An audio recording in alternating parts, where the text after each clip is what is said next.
Salut, aujourd'hui on va faire un petit top 10 de mes voitures préférées.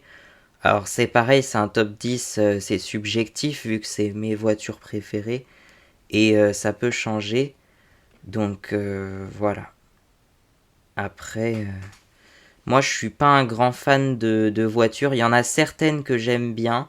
Après, je préfère largement les motos et tout ça, quoi. Et les quads. Mais ça, vous avez déjà vu des vidéos sur les top 10 de mes motos et de mes quads préférés. Donc voilà, c'est parti. Numéro 10, la Nissan X-Trail. Alors je précise, ouais, pour les spécifications et tout ça, les moteurs et tout ça.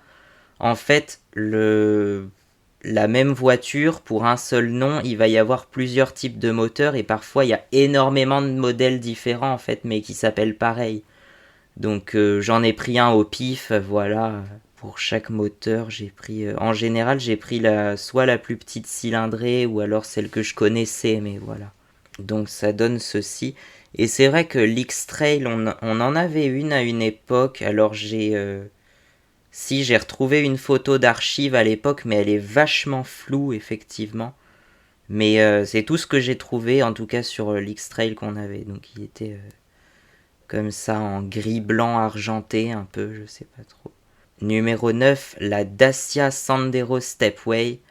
Celle-là, c'est pareil, c'est une voiture. Je sais que maman, elle hésitait à acheter une voiture comme ça elle hésitait avec la C3, je crois, ou un truc comme ça. Enfin, c'est une des voitures que ma mère aime bien. Après, ouais, j'aime bien le style un peu. C'est sympa, c'est moderne, mais pas trop, quoi. On peut aussi mentionner la Dacia Duster, effectivement. Euh, voilà, un peu plus imposante, effectivement. Mais voilà, je l'aime bien aussi. Numéro 8, la Mazda MX-5. Oui, parce qu'en fait, ça se prononce Mazda et pas Mazda, étant donné qu'en fait, à l'origine, en japonais, ça se prononce Matsuda, mais le constructeur, enfin le fondateur, il voulait que ça sonne un petit peu plus allemand, et du coup, il l'a écrit avec un Z. Mais en japonais, ça se prononce toujours Matsuda, et du coup, en allemand, c'est censé se prononcer Mazda. Oui, je sais, c'est particulier, hein, mais bon. Et donc la MX-5, c'est une petite voiture assez sportive aussi, qui est assez sympa, voilà. Ça, c'est le côté, c'est pas ce que je préfère, les voitures sportives de base, mais j'aime bien tout ce qui est décapotable un peu, donc voilà, je la trouve jolie celle-là. Donc voilà, j'avais envie de la mettre dans ce classement. Numéro 7, la Suzuki Taylor Swift. Bon, ça c'était juste pour la vanne, mais sinon en vrai elle s'appelle Suzuki Swift. Bon là, un bel exemple de... Bah pareil, des Suzuki Swift, il y en a plein, donc ça c'est celle que j'ai choisie. Ça doit être la première génération 1.3 VVT. Je ne sais absolument pas à quoi ça correspond, ces lettres et ces chiffres. Enfin, 1.3 c'est la cylindrée, mais VVT, je sais pas ce que c'est pour le coup. Voilà, c'est une petite voiture que je trouve très jolie. Voilà, je la trouve très jolie, la Suzuki Swift. Et puis c'est une petite voiture de ville, assez sympa, ouais. Ça... Après, je sais pas quoi d'autre dessus. Voilà. Numéro 6, alors celle-là, bon, bah, j'avais envie de mettre effectivement en numéro 6 la Peugeot 106, 206, 306 et 406. Toutes les Peugeot qui finissent par 6 en fait, parce que déjà je les trouve super jolies et je pense que c'est même mes voitures préférées, hein, j'aurais pu les mettre plus haut. Je les ai juste mis en numéro 6 parce que ça se termine par le chiffre 6, donc du coup c'était plus logique. Mais je pense qu'elles sont largement devant. Et effectivement, la 106, si vous suivez mes vidéos, vous savez que j'ai une 106. Enfin, c'est plutôt celle de mon père, c'est plutôt mon père qui s'en sert, mais voilà. J'aime bien cette voiture aussi. Et je dirais que c'est une des dernières voitures que j'aime bien et qui est assez simple, quoi, sans électronique superflue et avec juste un châssis, un moteur, un truc qu'on peut réparer soi-même et tout. Nous, on a fait quasiment tout l'entretien dessus, en fait, hein, c'est tout simple, et puis voilà. Bon, quelque chose qu'on n'a pas encore fait, c'est la vidange de la 106, mais je pense que c'est prévu bientôt. On devrait la faire et ça devrait être une vidéo qui devrait sortir je ne sais pas quand, mais bientôt quand je l'aurai tournée, parce que pour l'instant c'est... Numéro 5, la Mitsubishi L200. Voilà, un gros pick-up américano-japonais, c'est comme ça que je l'appelle. Voilà, je l'aime bien parce que... Je sais même pas pourquoi je l'ai mis dans mes voitures préférées, mais c'est vrai que le style, je l'aime bien, et puis le côté un peu tout-terrain, ça c'est mon côté américain qui ressort avec les pick-up et tout ça, c'est... Je sais pas, et c'est vrai que ça sert à tout. Après, c'est un 4 portes, donc effectivement, c'est assez long. Il fait 5 mètres de long, tu vois, donc c'est assez long. Mais, euh, mais voilà. Et d'ailleurs, aux États-Unis, il est de coutume de mettre dans la benne du pick-up, de mettre un quad ou une motoneige. Donc voilà, ça j'aimerais bien juste pour pouvoir faire ça comme les Américains du Minnesota. Numéro 4, la Suzuki Samurai. Ou aussi, je crois que c'est la deuxième génération du Suzuki Jimny en fait. Autant la dernière génération du Suzuki Jimny, je l'aime pas trop parce qu'elle est un peu trop carrée, trop cubique, je suis moins fan. Mais celle-là, tu vois, c'est carré sans être trop carré. C'est juste simple en design en fait. C'est limite au plus simple et voilà. Et c'est un petit tout-terrain qui fait 950 kg, ce qui prouve qu'il n'y a pas besoin de faire 2 tonnes pour passer partout, quoi.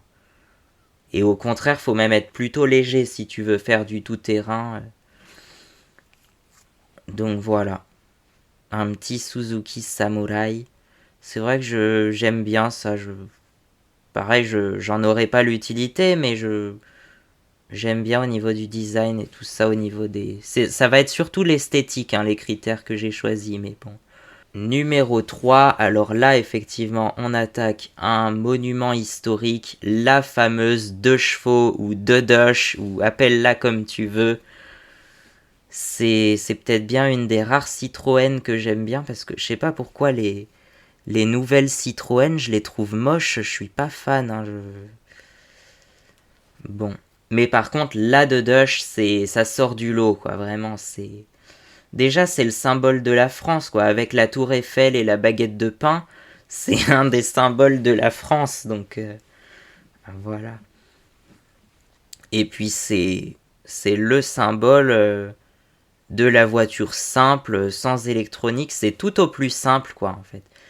Et il y a même le démarreur à manivelle. Si t'as plus de batterie, tu peux la démarrer à la manivelle, tu vois. Après, je sais pas si c'est sur tous les modèles. Je crois que c'est sur les modèles les plus anciens qu'il y a la manivelle, mais... parce qu'elle a été produite de 1949 à 1990, je crois, donc pendant assez longtemps, pendant plus de 40 ans. Donc voilà. Après, je vais pas m'attarder trop sur la Dodoche, hein. Je pense qu'il y a d'autres vidéos qui expliquent un peu mieux tout ça. Mais c'est une mécanique très simple. C'est un petit moteur bicylindre qu'on appelle flat twin ou boxer. 2 cylindres opposés à plat, comme ça, de 600 cm3. Et voilà, c'est tout simple. Enfin, en même temps, il n'y a rien besoin de plus, quoi, dans une voiture. Ouais. Et on peut aussi mentionner, effectivement, la Mehari, qui est basée sur la 2 chevaux. En fait, c'est le même moteur que la 2 chevaux. Mais voilà, c'est une petite voiture qui est assez simple.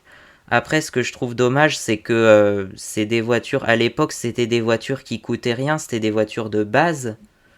Tu vois, c'est une voiture populaire d'entrée de gamme et tout ça. Et aujourd'hui, c'est devenu des véhicules de collection et du coup, la cote a monté. Ça se vend beaucoup plus cher et ça se vend même beaucoup trop cher pour ce que c'est vraiment. Donc, bon, à voir. Numéro 2, la Mini. Alors, celle-là, on va parler de toutes les Mini un peu. Mais la Mini de base, c'est celle de 1959, la première, voilà. Même si c'est vrai qu'au niveau du design, je préfère limite plutôt la Mini moderne, donc celle des années 2000 à peu près. Celle des années 2020, je suis moins fan, parce qu'en 2020, ils ont tout restylé, c'est devenu moche, encore une fois. Mais la Mini de 2000, 2010, par là, elle était jolie. Et c'est pareil, ça reprend les lignes de la Mini de 1959, mais avec plus, c'est plus arrondi, j'ai l'impression. Et c'est pour ça que je la préfère, c'est qu'elle est plus arrondie que la Mini de 1959. Qui, elle, pour le coup, avait vraiment les lignes des années 50-60. Après, ça a son charme aussi, effectivement. J'adore aussi les voitures des années 50-60. Ce que j'aime pas trop, c'est les années 70 où là, je sais pas ce qu'on a foutu niveau design. Les années 80 où là, tout était carré, cubique, avec des angles de partout. Et par contre, dans les années 90, on a un comeback de la voiture un peu plus arrondie et beaucoup plus jolie, jusqu'aux années 2000-2010, où là, aux années 2010-2020, cette fois-ci, on a fait des lignes dans tous les sens, avec des trucs limite futuristes, mais c'est moche, je suis désolé, j'aime pas en tout cas, moi. Donc j'ai mis les caractéristiques de la Austin Morris Mini de 1959. Après, il y en a plusieurs, et notamment la Mini. En fait, à la base, ça avait été créé par l'entreprise British Motor Company ou un truc comme ça. Puis ça a été vendu sous différentes marques comme Morris, Austin, je ne sais plus quoi d'autre. Avant de devenir une marque à part entière en 1969, c'est devenu simplement Mini. Et après, ça a été racheté, je crois que du coup, ça a été racheté par BMW dans les années 90-2000. Et c'est en 2001 qu'ils ont ressorti la Mini moderne, celle qu'on connaît aujourd'hui. Et franchement, je les trouve super jolies, quoi. Les lignes de la Mini, surtout autour des phares, au niveau des phares, tu vois. Les phares ronds comme ça, je trouve ça super beau. Et en même temps, c'est tout simple. Et numéro 1, la Yamaha Rhino 660 et tous les autres buggy slash SSV. Mais bon, ça, effectivement, c'est pour montrer que je préfère largement les buggy et SSV que les autres voitures. Donc sinon, effectivement, qu'est-ce qu'on pourrait mettre en numéro 1 ? Et effectivement, je sais il va y avoir un épisode dédié aux buggy et SSV de toute façon. Il va y avoir le top 10 de mes buggy préférés. Donc ça, je le garderai pour plus tard. Alors du coup, en numéro 1, je vais mettre le Tiguan. Pourquoi ? Parce que c'est une des premières voitures que j'ai conduites en fait. Et puis, je la trouve jolie. Elle a des jolies lignes. Elle est bon, c'est peut-être une grosse voiture par contre, mais il y a des jolies lignes quand même. Alors oui, je préfère effectivement le Tiguan de 2014 pour les mêmes raisons, parce qu'il est plus joli que les Tiguan plus récents qui... je sais pas ce qu'ils ont foutu niveau design, encore une fois, mais celui de 2014 c'est le plus joli de la génération. Je sais pas quelle génération c'est exactement, mais en tout cas celui qu'on a il est de 2014, alors après je sais pas, c'est peut-être 2012 à 2016, je dirais des bêtises, mais voilà, c'est... Donc voilà, ça c'est mes voitures préférées.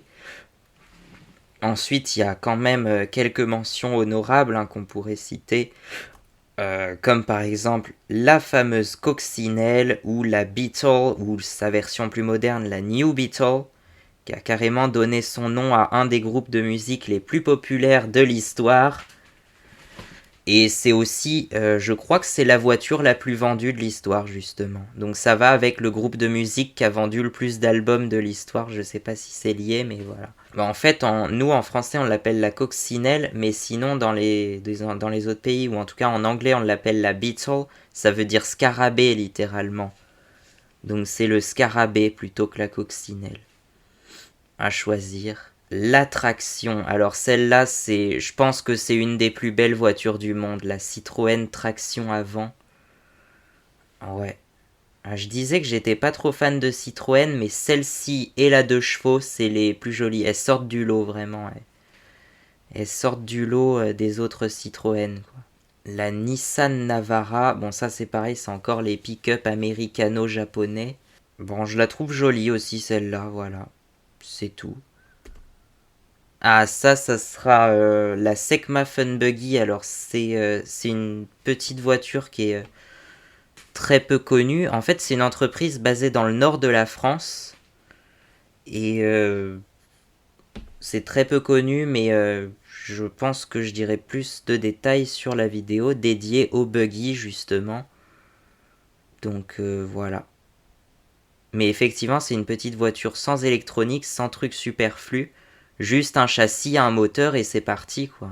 Voilà, sa petite sœur, la Secma Fun Extreme, ça c'est pareil, c'est très rare. J'en ai vu une, effectivement, je sais plus où. Et je savais pas ce que c'est à la base. Enfin, j'avais vu que c'était écrit Secma et j'avais entendu parler de Secma, mais sinon, je savais pas ce que c'est et j'ai mis longtemps à trouver ce que c'était comme voiture, effectivement. Mais c'est tout simple et je pense que je préférerais largement ça qu'une voiture moderne, tu vois. La Fiat 500. Alors la Fiat 500, je précise la vraie Fiat 500 avec un vrai moteur, celle de 1957, hein, la première, mais aussi la moderne, hein, parce que pareil, elle a été remise au goût du jour. C'est comme la Mini ou la Coccinelle, elle a été remise au goût du jour. Et donc voilà, c'est sympa aussi. Voilà, j'espère que ça vous aura plu et puis on se retrouve pour une prochaine vidéo. Au revoir.